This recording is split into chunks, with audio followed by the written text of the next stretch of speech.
মেয়ের স্বপ্ন, বাবা মায়ের স্বপ্ন সব চুরচার করে দিয়ে চলে গেল।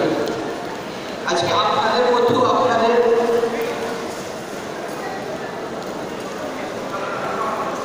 ছেলে মেয়েদের অনেকেই স্বপ্ন রাখে যে আমাদের ছেলে মেয়ে বড় হবে, এটা হয়তো কাজ করে অনেকেই ভাবে যে আমাদের ছেলে মেয়ে কোনো ডাক্তারি হবে, লোকজনের সেবা করবে, বা অন্য অন্য প্রফেশনসেও মেয়েরা হলো লোকজনের সেবা করছে। এরকম নয় যে মেয়েরা আর্মিতেও যাচ্ছে,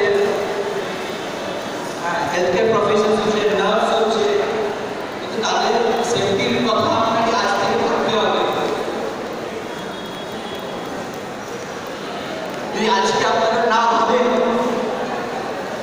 আজকে যদি আপনারা না ওঠান, এই কথাটা সমগ্র বিশ্বে জানা উচিত, সমগ্র ভারতবর্ষের সব প্রত্যেক লোকজন শুনে আসা উচিত যে আজকে আপনারা না সামনে আসেন, না ভাবেন এটা ভবিষ্যতে এটা আপনাদের যে কোনো ফ্যামিলির সঙ্গে হতে পারে।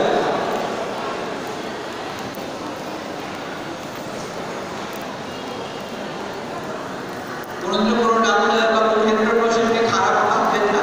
আজকে যারা বসে আছে এখানে তারা অনেক হয়তো এই জিনিসটা এখানে হয়নি, তাও এখানে বসে আছে কেন কি আমরা জানি আমরা প্রত্যেক দিন এই পেশেন্টসদের মাঝখানে থেকে চিকিৎসা করি।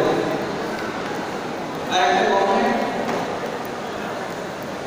একটা যেটাকে রেট বলে, ঠিক আছে, একটা রেটের মূল্য 10 টাকা তুমি কম করাতে চায়, ঠিক আছে, একটা রেটের কি এরকম ভাবে সদা হয়?